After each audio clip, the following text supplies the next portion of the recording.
It's good to be seen and not viewed, my friend. Amen. Yes, indeed. Will you raise your hand and say, I got a seed in the ground. Got a seed in the ground, y'all. Miss Laura, Yes, ma'am. I want you to know you looked quite pretty this morning early, and that made the rest of us jealous. I'm letting you know that to your face. I ain't studying you, child. Mr. Jackson, she can't say I talked about her behind her back. No, she couldn't. And she knows it's hard for her not to look good, so let's be real. Amen. Loving y'all, for sure. Hey there, boss. What's happening? I got $20 for anybody who can sing the second verse. I can. Lift every voice and sing. I'll send it to you Cash App. No, you won't. I don't do business with Cash App. No more. That's right. Zing and $20.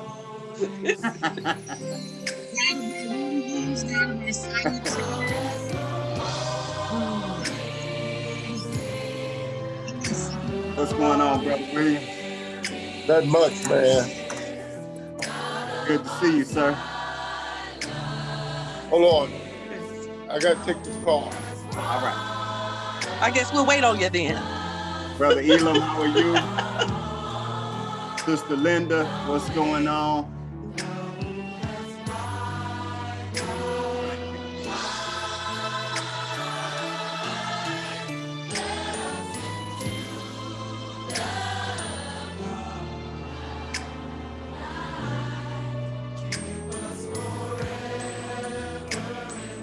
Good evening, Bishop Elam. What's up, Dora?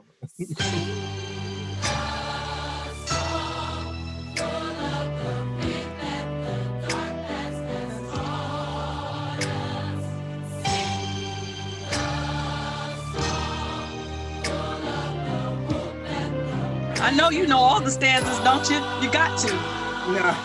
You were a musician in school, so I know. I can listen. I can play it. All right, Malik, we're ready.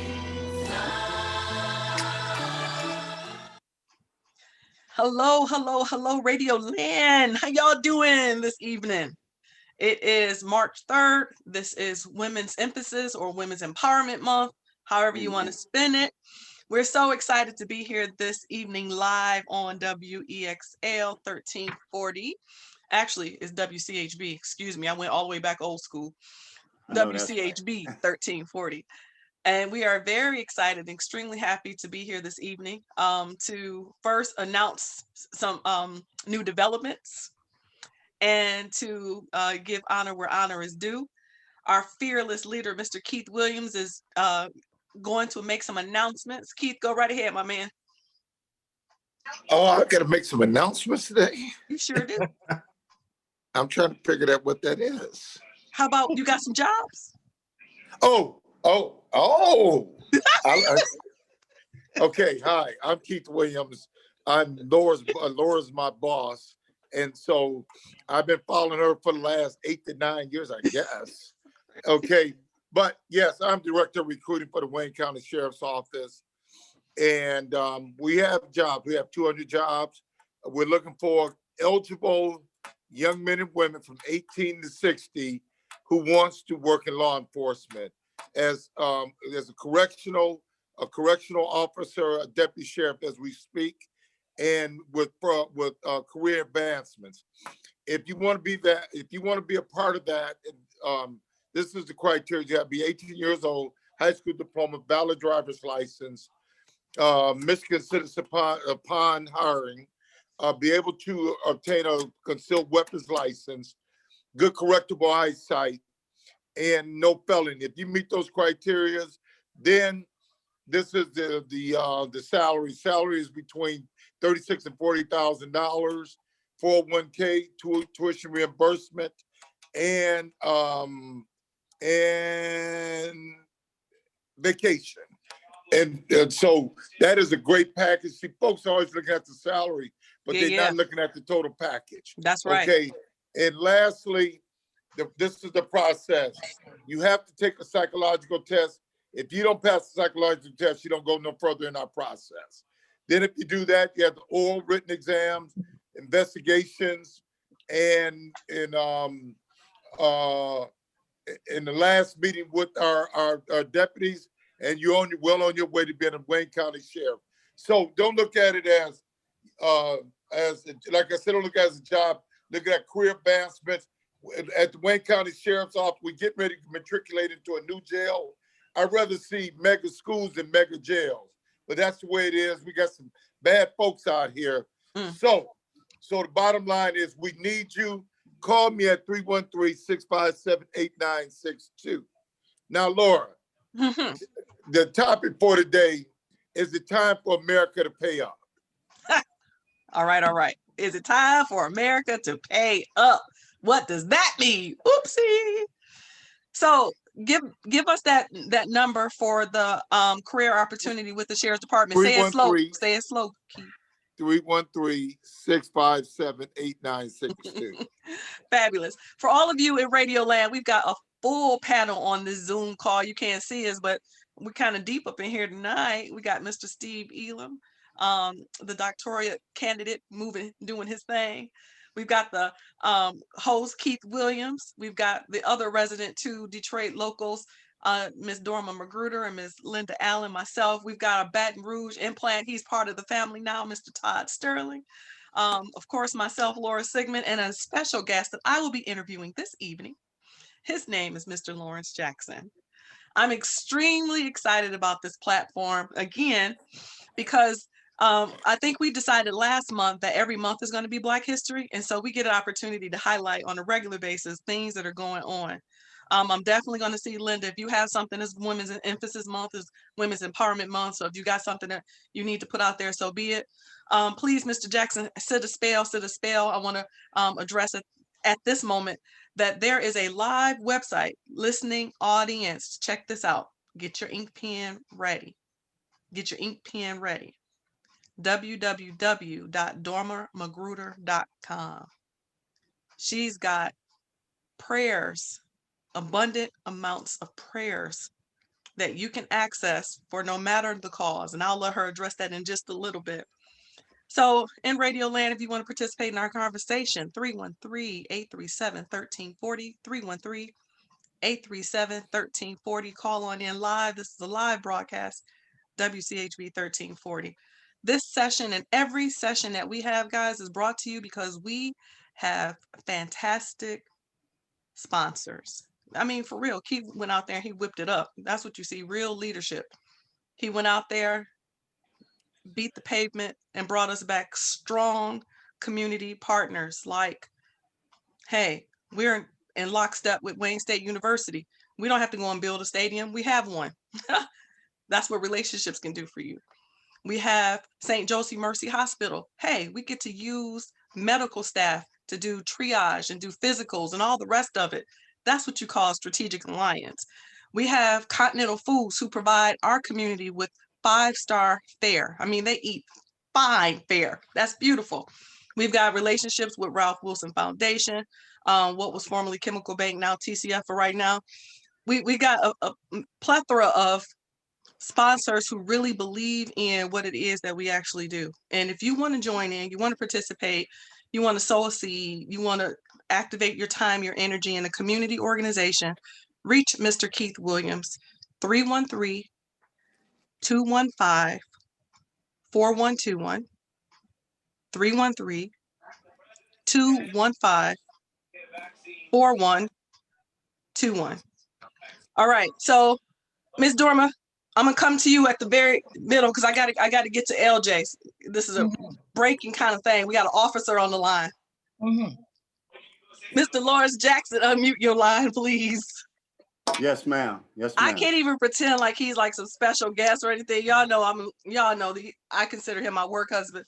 I cleared it with my real husband, and it's okay. So Lawrence Jackson, y'all hear me? Has been in our ecosystem, and he is a trusted, tried and true brother in the community. But here's the difference. I haven't seen a lot of fanfare around this, Linda. I don't know if you know this, but our LJ, our Lawrence Jackson, is now an officer over at the Tech Town establishment. He's the, what are you? It's the director of what the what? I am the Entrepreneur Education Director. Oh my. Very much. Yeah. Very, very, very Yay. nice. Very, very, very nice. Yay. Congratulations. Yes, Thank you. yes, yes. Thank you very much. Yes, yes, Thank yes. you. Hey, Thank you. director, Yes, ma'am. you're driving policy and changes up in the ecosystem. Yes, we are, and we're going to ensure that there's good, reliable information for our business owners. A lot of times we don't know what's going on. We're not apprised of what's going on. And that is my number one responsibility, is make sure that I disseminate the information that's out there.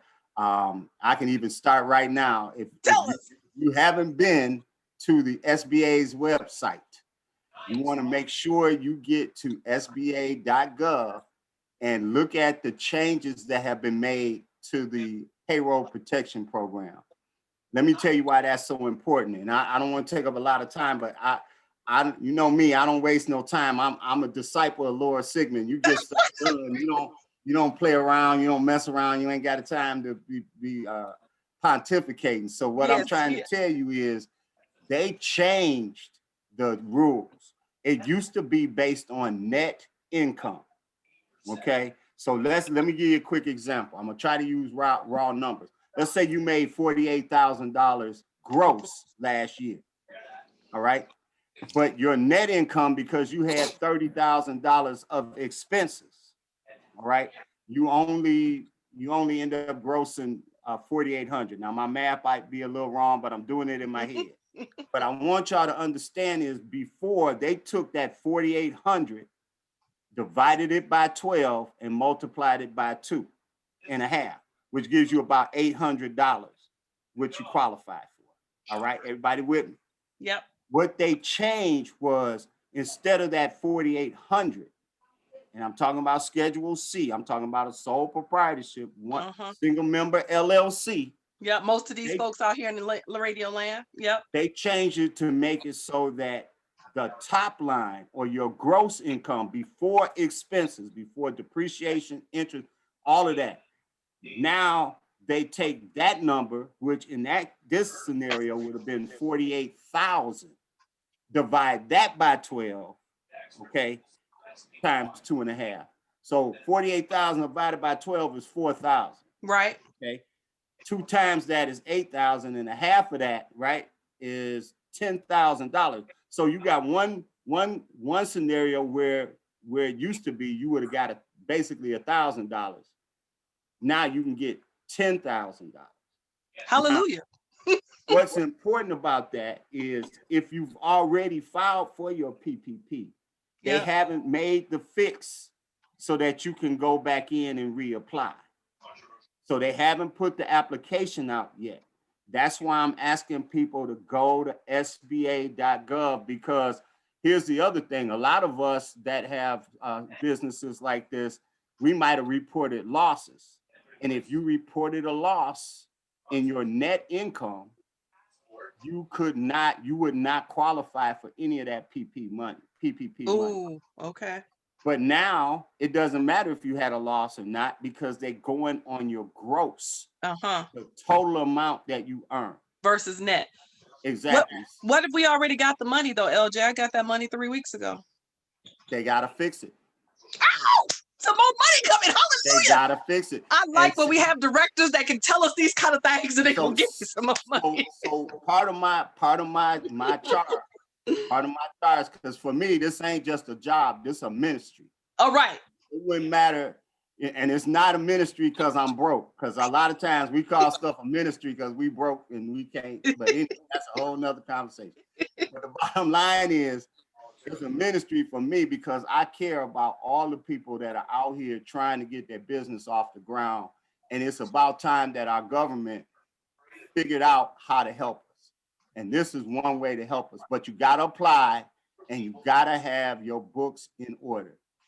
Don't come out here without your stuff in order. You got time to get it together. I know the deadline is March 31st, but with the number of things they got to fix, now I'm talking about being a betting man, even though I just talked about a ministry, but y'all got to work with me. We like you. We like you all the If I same. was a betting man with the number of things that have to be fixed, they're probably going to extend the deadline. But I wouldn't bet on that. I wouldn't bank on that. Get your stuff together now. And if Okay. you need some help. And that's not a Michigan thing. That's a nationwide thing, right, LJ? Nationwide. It's not just Michigan. It ain't just Detroit, Wayne County, all that stuff that we all have to deal with. This is nationwide. This was done by the Biden administration. Thank you, Mr. Williams, for supporting that young man and helping him get in office. But it's a bottom line is this is across the board, and get on that SBA.gov website. I don't care if you see the same thing every day for the next 20 weeks. Watch what's going on so that you can be prepared. The other thing is there's only 6 days left. They are only processing applications from single member LLCs with less than 10 employees. That's right. Now, I'm sorry, people, but I don't know how much easier. I have never seen the government Access like this, right? No, never. In all my time working for SBA and all that kind of stuff, I have never seen this. The rules are relaxed. They are actually listening to the people. So if we don't take advantage of it, It's on us. yes. So Hey, Jackson, does that include nonprofits too? nonprofits is a little bit different, but it still includes nonprofits. Nonprofits can apply. So what I would do if I'm a nonprofit, I'm getting in touch with my bank, whoever I have my banking relationship with, and I want to talk to somebody. If you deal with a bank and you can't call, you can't. I stayed on the phone with one bank that will remain nameless for an hour, waiting on them to answer one simple question, and they could not do it. So, and that was a major bank. It wasn't a little small boutique bank. But if your bank cannot talk to you about this issue, okay, then you might want to search for another bank. Can we send them to a CDFI or a First Independence? Is that an option? You can send them to First Independence. First Independence is a CDFI, and that is an option.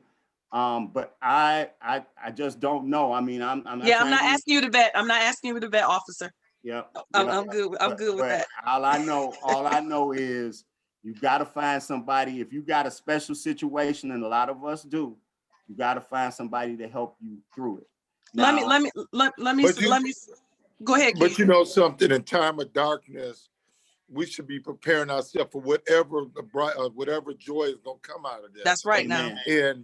And this is the time that we get out, do a triage, or just go through our communities and see where the small businesses are located, and see how we can help them.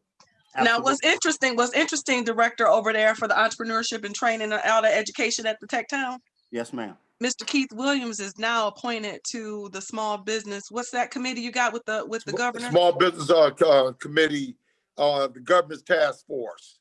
Oh, So that's good. officer to policymaker, I need to make sure that the two of you are having ongoing conversations so Yes, that we you do. can come and use this platform every week and tell Yes, us we what we need to know.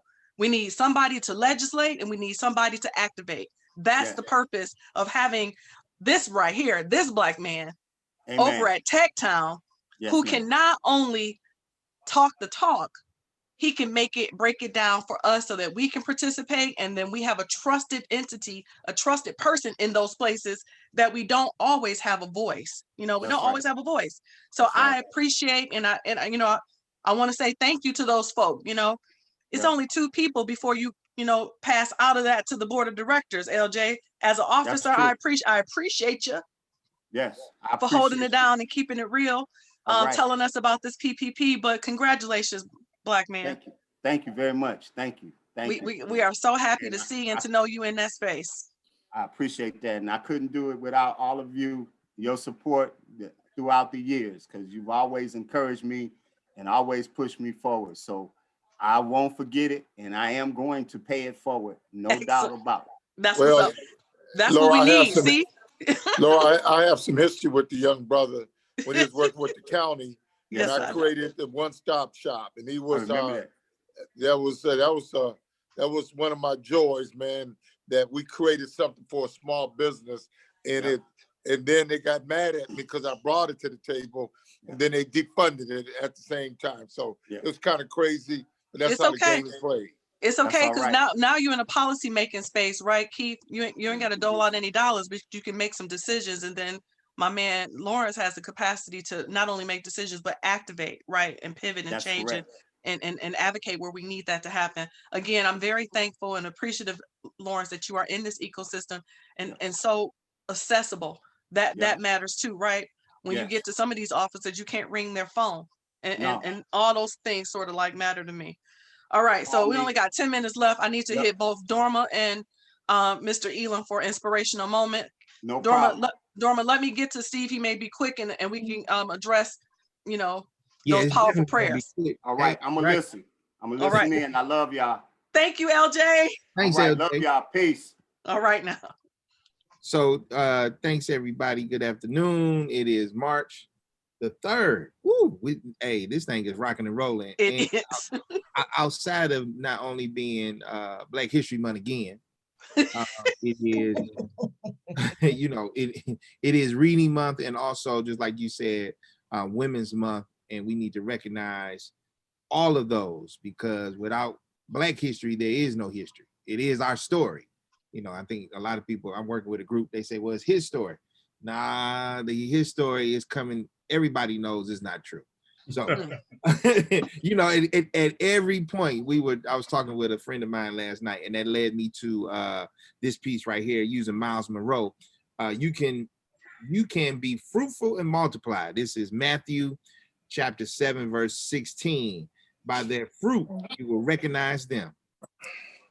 Do people pick grapes from thorn bushes or figs from thistles? God's perspective on our potential includes dominating, ruling, and subduing the earth. His perspective also sees our potential to multiply.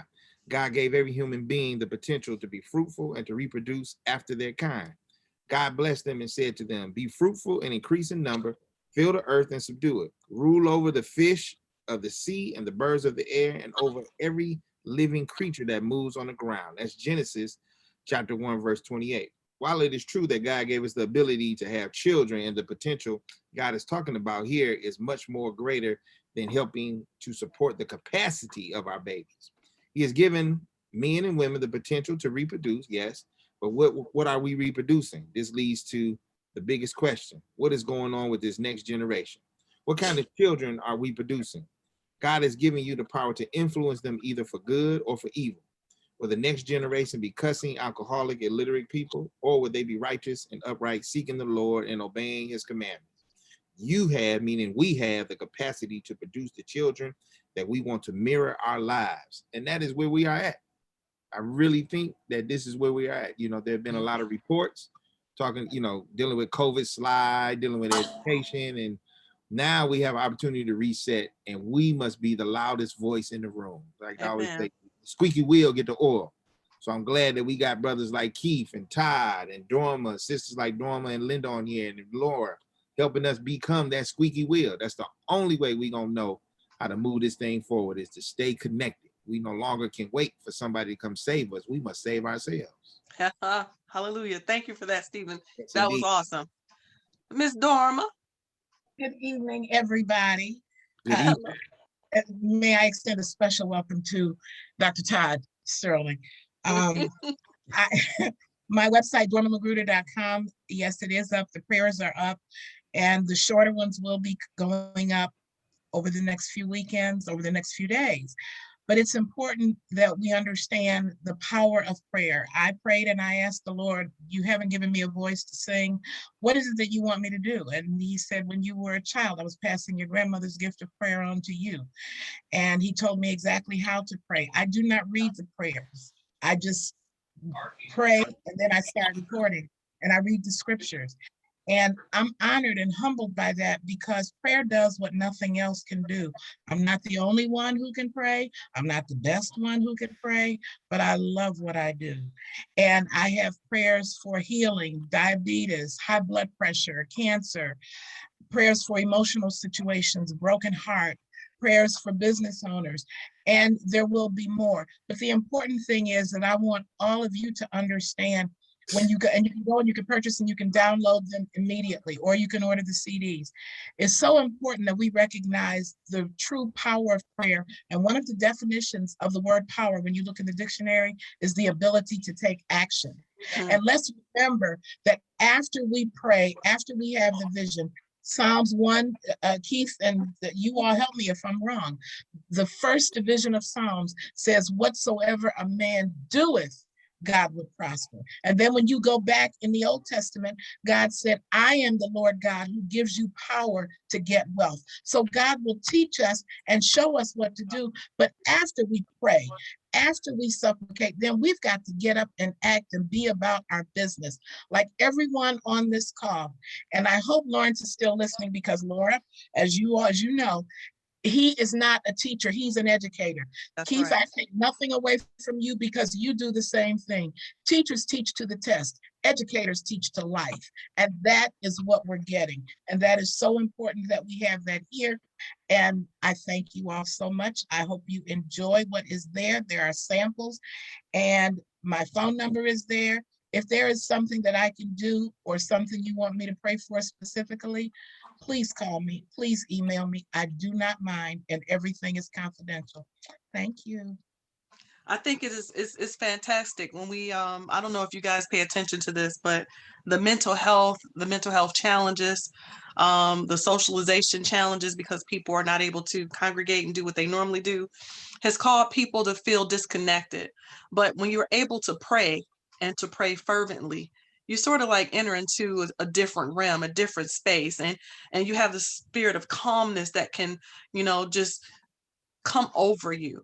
And oftentimes people don't know exactly how to get to the throne, right, Dorma? They don't always understand That's true. And how one to of the good elevate. things one of the reactions that I have gotten from people is that I didn't know what to say. I knew I had cancer. I knew I had a broken heart. I knew that my mother was dying. I knew that this was falling apart, but I didn't know what to say. So to not have to call an 800 number and tell all your business to someone that you don't know, just to be able to put that CD in or listen to that recording, that is priceless. And you have it oral, I'm sorry, in writing as well. All right, Yes. Miss Linda, we only got 2 minutes before the station break. You got something for us, babe? Oh, gee, Yeah. I'm just start with, this is Women's Month, and I love women business owners. So I want them to make sure that they're taking advantage of all that is out there right now. If you're in my group, you get it sent to you. What's your group, Linda? I can also find you my group is Women of Color Entrepreneur Circle. All right. If you're part of my group, it's about to be renamed, but look for that coming up. But also there's a lot of support out here. Don't feel that you're on your own. I just heard one on the Today Show this morning for not Black, but women entrepreneurs in the restaurant industry. And I'll be posting that soon as I get the whole thing. And it has women all across the country who own restaurants and have been holding it down during this pandemic time. So you may want to connect with your sisters across the country, right, and know that you're not the only one. But there will be more coming. Very as good. I gather throughout the month. We'll always talk about my women business owners, because I love you. All right, Todd. Thank you for joining our call. We kind of like have you as the other resident. Keith wants you to balance the testosterone and the estrogen on the call. He's trying to balance out. So it's like 3 guys now and 3 gals. We can get at this. We can do this thing. I might not be from Detroit, but I got soul. So I want to segue into this, and that's for the next at 7 o'clock. I won't have this healthy debate. I watched the show last night called Soul of America. It was on Channel 7. There's a town in Evanston, Illinois, and what they did, Black folks matriculated, migrated from the South and moved to Evanston, Illinois. And when they got there, the white folks did a grid, and the grid was about where Black folks' space was going to be. All right, take And that break. so- Oh, just take the break, but let me just basically, and what they did, now they asking the city to pay up in a form of reparations. And guess how they funding it? Through cannabis. So let's talk about that when we come back. The voice you can't ignore. The Through voice cannabis. of the church. WCHB, 1340 AM, Royal Oak, Detroit. Streaming online at WCHB1340.com. All right, Mr. Williams. Okay, this is the deal. So what they did, they passed it, it's passed the ordinance to their city council. And what is happening on the cannabis sale is legal in Illinois and it's legal in those local communities.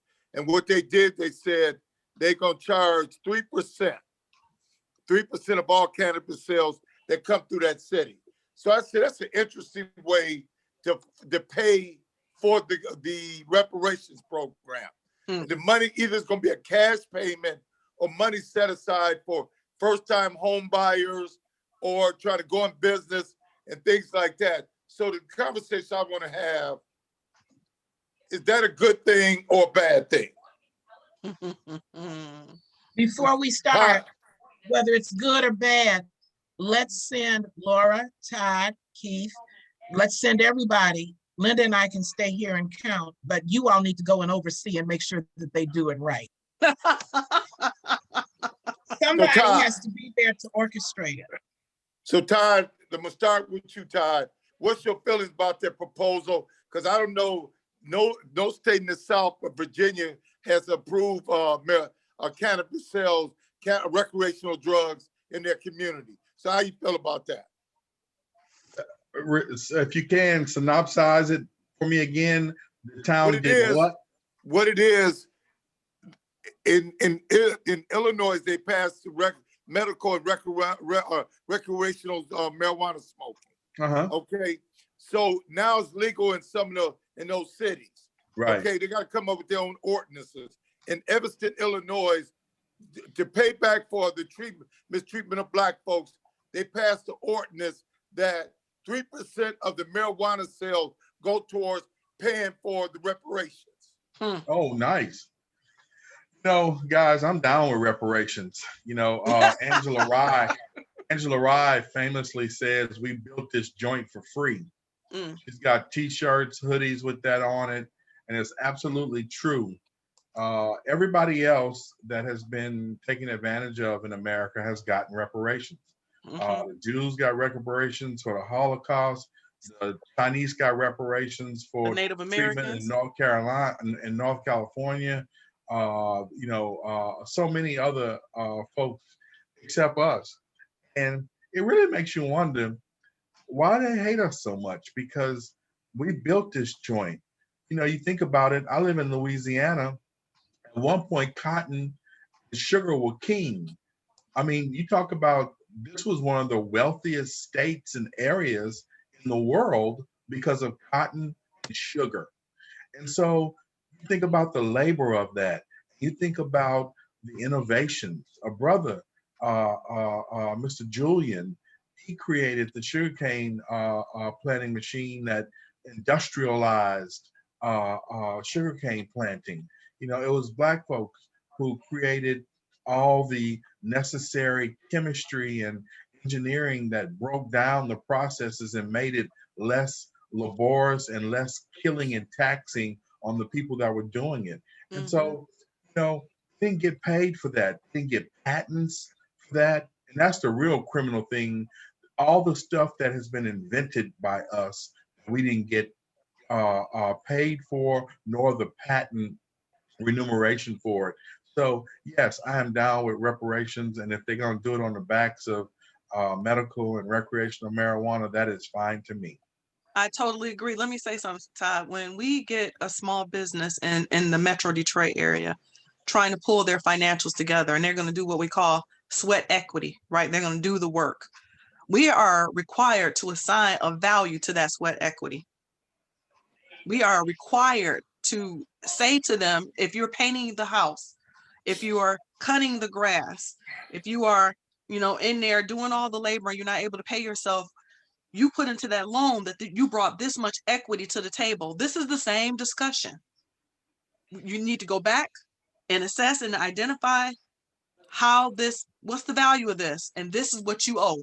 This is the equity that's brought to the table. It's a conversation that all the people in the lending world understand. It's a conversation that anybody who's underwriter understand. So for people to have gotten what they had without paying a labor cost, it's what's called fair and equitable. It's justice, folks. You know, you know, you know me, Laura. So already I done got it started formulating a plan through the Michigan Democratic Black Caucus to attack the big cities first, and then I'm going to spread it all around across the state. Because Black folks, if you look at wherever Black folks live, they've been harmed by some form of racism. Yep. And they have benefited off of free labor. The folks who've been in control all their lives, they've been controlling us with the power of the pen and the power of the jail systems. For whatever charges they have trumped up against us, they have benefited from it. Communities have grown from jail, prison cells, and things like that. So, Steve, what's your feelings? Steve Elam. I'm a right along with Todd. I totally agree with the reparation. I watched it also last night. They did exactly what you have been talking about, Keith. They got people in power to help sit down with the city council, come up with a plan, and they had the tough conversations that the individuals at the city level at one point weren't ready to have, but at least there were some courageous white folk who were able to actually honestly sit back and say, okay, this is what needs to happen. We agree. And then that's how I was able to move forward. The one thing that I look forward to doing is once this is actually implemented, then that should be like the blueprint on how to maximize it. And now here's a resource, because what they said on the show, and it made sense. They weren't going to ask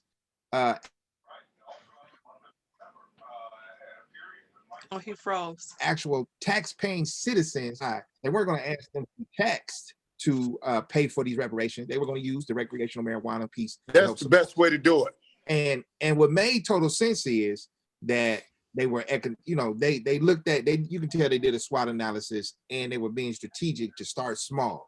And they said, this is just phase one of what they want to help implement. But I really appreciate them being honest. And the white people, see, it's not up to us to keep having this conversation. That's right. We know Exactly. right and wrong. It's That's up for white people to recognize that everything that they have spewed is false narrative. Yeah. Is constantly we got books, we get these other, like all the movies that are being recognized at the Golden Globe and things. Why are we still, and this is just me, I don't want to change the subject too far, but we are still trying to say I want to belong. Is to be the opposite. Just start our own. That's right. But at least I think Evanston is on the right track. I look forward to watching how it rolls out, and the fact that those leaders are going to then move up statewide. Steve, this is how they monetize our suffering. I believe, the city leader. The movie with the five boys in the park in what was the name of it? I can't even remember the name of it. When they see us, when they see us. When they see us. That whole story, those guys were persecuted. They were wrong, and they were put in jail, and their lives irrevocably changed. That's right. The woman who put them in jail, she wrote books about that and made wealth off of that wrong, that lie, the whole thing. So you ask yourself, not only have they wronged us by not paying us fair labor for all the work we've done in America, they trumped up things off of us and made wealth off of it. It's like, come on. At what point do you stop and you realize, stealing is what it is. Basically, you stole people's lives. You're stealing from people because your story is not true or honest. man, we owe plenty reparations. And I've always felt like the Congressional Black Caucus needs to make that an annual part of their legislative agenda, get reparations for the 20 million African Americans in this country.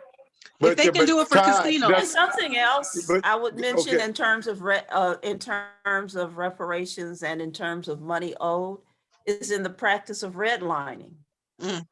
How much do we lose by not having, when we do get to own property, Mhm, not having it appraised mhm, mhm. in 2020, 2021, it Mhm. has been proven just on an ad hoc basis that depending on who the homeowner is perceived to be, Mm-hmm. what the value of that property becomes. I'm sitting up here looking at Teen Vogue, and there's a whole article on redlining. Mm. So Linda, there's a story about a Black couple who put their home up for sale, and they actually got their white neighbor and friend Right. to let them use their pictures and stuff, and they got $500,000 more for the sale Right. of their home. They were in San Francisco, weren't they? I'm not sure. I forgot where Yeah. it was. But just Google it. It Yeah. just happened last I week. think it's posted on my Facebook page. Yeah, it's just so fresh, and I love it because they were so smart to do it, and I mean literally $500,000 difference in price. Come on. Because Woo. They thought that the house was And you know, and by the white neighbor, but look at it this way also, it also enlightened that neighbor. Yes. Yeah. Because it was probably, oh, you know, that can't be, but then they saw it for themselves. Or you've had interracial couples when, okay, the husband was there, the price was one thing, okay, so they're like, okay, fine. The spouse will be here this time, and all of a sudden, there's a whole different appraisal. Mm. Same house. let me share. See, let me say this. You know, strategically, it's a great thing to use the cannabis because you know they don't own cannabis. It grows from your ingenuity and your growing patterns and things like that. So that's a great thing. But Todd and my folks, my friends, when we got a strategy, we should keep it quiet till we get it all, till we bring the thing to fruition. You know what I'm getting at? Right. And Yes, sir. Yes, so sir. the concept is here. The girl brought it out, but I think for each city, they should be strategic, and you don't want people to co-opt what you're trying to do. But listen to the deal. In the city of Detroit, in the state of Michigan, the people who are benefiting from cannabis is the Chaldean, the Arab community, and my white friends. Okay, because the application process, you got to show that you got $500,000 in your bank account. Unencumbered. Unencumbered. So that knocks a lot of us out of the game. Right. So who's benefiting from it is somebody who don't look like me and you. So instead of hitting them for 3%, maybe you want to hit them for 5%. And that money goes into a fund. Okay? And that's what they did in Evanston, Illinois. And so I like the idea, but I also say when we walk through the valleys of the shadow of death, we can't fear no evil, but we need to keep some of our thoughts to ourselves. And Keith, check this out. I think there's no cookie cutter approach. There can be more than one way to skin that cat, right? So Yes. there are other options that could actually absolutely be delivered. But what we need are courageous souls and people who don't mind, bogart and champion the cause, because we don't need I'm not talking about the whole conversation around marching again. I'm looking at what we talked about in our first half hour, policy and execution. And that's why we need you where you are to sort of help spearhead that type of change, because you got a whole lot of people talking loud, saying nothing. We need to be able to activate. We need to be able to do. And you need the right people in the right place to make that happen. Let me So, tell Lori, you you know what what I happened did? here in Louisiana around the medical marijuana framing. So my son is 24, he'll be 25 in August. when he was probably a junior in high school. So we're talking 5-6 years ago. He said, "Dad, they've already decided who's going to get the medical marijuana licenses in Louisiana. They're gonna give it only to 9 people across the state." And I had some conversations going about it. This is my 11th grader who went to a Catholic high school. It's an all-boys school. So a lot of his classmates were the sons of the movers and shakers of Baton Rouge, and he was privy to some stuff. He was spot on. They have 10 licenses, and one of the licenses went to a Creole family, a French African family in Opelousas. So 10 licenses, 9 of them went to pretty much white folks. One black family in the Opelousas area, which is north of Lafayette. And 11th grader knew this 6 years ago. It just really happened a couple of years ago. And it goes to show you, man, while we sleeping, they're already dividing up the pie. And we got to not be sleeping, man. And we got to have some people at the legislature, at the state house, really, really with their eye on the prize on, how they doing this stuff, because, these things come down the pike, and a lot of times, man, it's already chopped up. But Todd, see, this is the problem, and I thought about this last night. Every good deed goes unpunished, but this is the deal. Every time we get something good, we go to the press with it instead of keeping it to ourselves. Let us get our operations going, then we go to the press. Yeah. You got to know when the word tells you, right? Sometimes you can't let the left hand know what the right hand is doing, but Oh, no, the word doesn't say that. The word says, don't let your right hand know what your left hand. thank you for the correction. But And Laura, Keith, I sat on the marijuana task force board in the city of Flint. Now, let me tell you what was extremely eye-opening. There was a doctor from the Michigan State University who taught in healthcare sciences. There were 3 lobbyists from outside of the state of Michigan who were all on the task force. There were exactly maybe 10 or 12 applications that had already made it to City Hall for processing. And by the time the task force came to fruition, and you put me on the task force board, I'm trying to figure out, okay, am I the token? What I found out was that it didn't look right. It wasn't fair, just, or balanced when we understood that $500,000 of unencumbered funds, right? So you weren't going to let them have it collectively and show it just, access. You wanted it to be solvent cash, liquid money. You automatically knew we weren't going to be able to participate in that. So as I tried to push administration, okay, maybe we can't have the cannabis facilities, but can you change the courier part of it? Can you change the grower or the cultivator part of it? Can you change the process review part of it so other people can get in? Nothing ever happened because we don't have a voice to advocate for that level of engagement. Now we do, Keith, with you being in that space. The city of Detroit is making some strategic changes around trying to introduce the cannabis space. But Laura, what's interesting about this process is the reparations portion of it.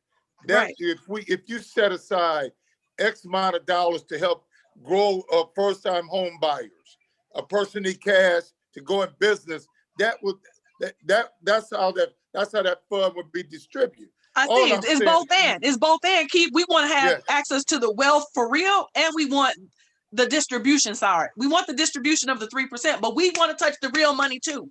Yeah, but see, the thing is this. We went to jail for smoking joints and selling joints, and they getting paid off of joints. Okay? They didn't rig the system that benefits them. Some years ago, Todd and folks, I was on the board of zoning appeals in the city of Detroit. I was the chairman. And I saw 6 years ago how my Arab friends were trying to get all the dispensaries in the city of Detroit. I blocked 17 dispensaries. I wasn't letting them in. That's your job. That was I your did not. job. But see, Todd, I did not know that some years later, it's going to turn legal for everybody. Everybody Yeah. can participate. So really, I slowed the growth. Now the growth is tremendous. Yeah, but it's not equal because there's no equity in it. If you still need a whole lot of money to get to the table, it's still You not gotta have equal. $500,000. Well, It's still the not equal. speaker of the House in Congress left Congress to sell marijuana. That's true. Who is that? Boehner. That's John right. Boehner. From the Ohio? Yeah. But look at this also. There's another component to this nobody's talking about. It's the real estate component. You cannot get licensed unless you have some The right real estate. facility. That's right. Correct. Facility. There you go. Hey, let me share my screen real fast because all this leads to just what we're talking about, I just act, yeah. which is this right here. So if you Yeah. can see it, that this is the whole disparity Woo, of what stop it. reparations bring. So we have, and for my listening audience, what I'm showing you, this was Fox News. This was earlier at the end of Black History Month. What they talked about is America's racial wealth gap for Wow. all Black family. They say, averaging Black families, and like Ty Sterling just explained, we got 22 million African American families here. $17,000, $17,150 compared to a white family's net worth, 171,000. A So now- difference of $153,850. So then this is brought up the Let's next. say it even better. Their net worth is 10 times as much Yeah. as ours. And then right. think about this. I think about how in the educational world, I've been constantly dealing with and working in areas of poverty. I got folks right now that don't even have $150. Right. Right. To A pay family of bail. four. Right. To pay Family bail. of four. They- Got they people don't in even- jail over $150 bail money. There you go. So everything is designed at some point to make sure Black and brown, I don't even want to say brown, because brown people still get welfare and Right. get more of it, more access to it. If they come across that border and can prove that they are not in the direct descendant of anybody from America, and they get it, just what Ty said. Everybody receives some form of a handout, That's right. some form of a handout or leg up to move forward. We are the But only. Steve, let me say this to you. Based on that information, it will take 235 years for Black folks to catch up. Oh, Or, yeah. or it takes the right mentality of the Reparate. people who actually have access. See, because the next thing that happens is this. If you look at the NBA, you look at NFL, you look at pro baseball, you look at anything major league sports, that's not even the league minimum. And what individuals, our young people, is just like how I read the verse, it's about what we're producing. We aren't producing thinkers. Like LeBron is the anomaly. LeBron Yes, he is. Yes, he is. showing everybody this is what Michael Jordan should have been doing. This is what Magic Johnson should have been doing. And This is Isaiah what too. Isaiah Thomas should have been doing. Yeah. But since Now- they were the first generation, and I give them this, they were the first generation to have access to this kind of money. Yeah. Yeah, you got thrown off, and yeah, we gonna do this, we gonna hang out, and I'm gonna just take care of my family. We have always been communal people. It has Yes. never just been about us directly. See, that's the white man's Yes, view, sir. Yes, is sir. individualism. We have always been communal. And we got to going all the way back as we learn history, because the history didn't start in 1619. Hmm. It was the history that they stole. Because basically, here's what I say to all the individuals. White folk are imitating us, and we're allowing them to continue this through their mode of excellence as they think they to top this, to top that. No, you're imitating Imhotep. You're imitating Pharaoh. You're imitating the pharaohs. You're imitating all these people, and they couldn't understand why somebody would stick around and build pyramids, because it was communal. Yeah. But They couldn't to Steve, understand how can the I say Aztec this? people were doing this. It was communal. It was All their right, Professor. individualism that came and destroyed it. And now look what we got: $17,000 compared to 171. And look what they But gonna think look about, today, Steve, on MSNBC, they did the wage, the living with the wage chart. The United States is at $7.38 an hour. We are the lowest out of 10 big countries. We're next to Russia, okay? And they're a socialist country. The top dollar an hour wage is $12.38, and that's France.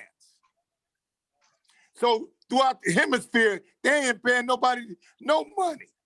Yeah, Nobody but in getting those paid. places, they also have communal housing. That's part of the government's offering, and healthcare and all. So when you look at those But wages, still- you got to balance all the stuff. Yeah, but still, Lord, based on wages per hour, We suck. nobody's paying nobody around the world. The rich is getting rich and richer and richer. Right. But you know, Keith, you also got to talk about it. Congress has given themselves a raise Every 6 year. times Yep. in the last 10 years where they wouldn't raise the minimum wage of $7.45 or 25 cents. It's No. 28 cents. Look hard. at that. Look at that. Look at that. It's That's hard crazy. it's hard to fathom that people could let you work a 40, 50-hour week and you still can't pay your rent, grocery, car. And they have that little concern about you that you got to take a second job and a third job to pay your rent, your grocery, and your car. And yet you would raise, Mr. Congressman, your own salary 6 times in that same window of time. For me, that goes to show you that's what we living up. That's what we living against. That's what we And- up against. And they've got the best benefit package in the world. They don't The have to best- worry about whether you got health care. They don't have to. They Right. don't. Right. All that. They don't understand healthcare cost. Then you got a senator named Joe Manchin out of West Virginia, one of the poorest states in the United States, and he want to hold up the whole stimulus package because he don't want to pay $11 an hour. Yeah, And a right. living wage is $13.63 in Michigan, and minimum wage is $9.65. Living wage is 13, and that just gets you bare necessities. That's before taxes. But see, the bottom line is That's this. what I was just getting ready to say. And you're gonna pay taxes now. Now, but the bottom line is this. If we grow our own economy, then we can dictate our wages.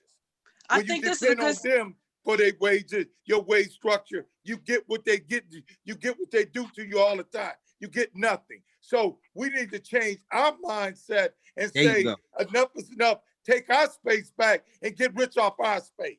I totally feel and agree. And I think somebody, Linda, was it you who sent me something? No, it was Lawrence. Lawrence signed off about somebody said, oh, I got paid really well. And then he found out how much the employer got paid. And then he felt real different about whether or not he really got paid well. Well, here's But the thing.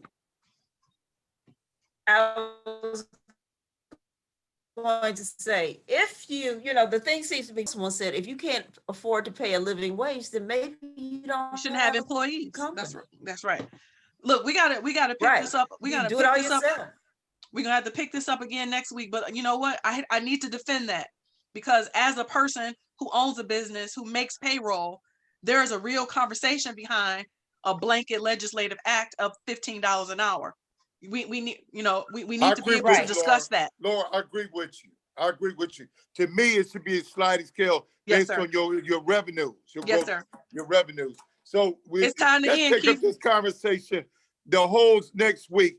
Let's talk about the disparities in wages. Steve, hope you can come back with your stuff and let's really think this through, because I'm gonna do what I gotta do within the cities, and I want to set the stage. I don't want to talk about it. I want to be Be about about it. Okay? Amen. All right, guys. bless. Until Good next week. night. Have a good night. Happy Women's Month. That's right. Black history. Stay All safe. right.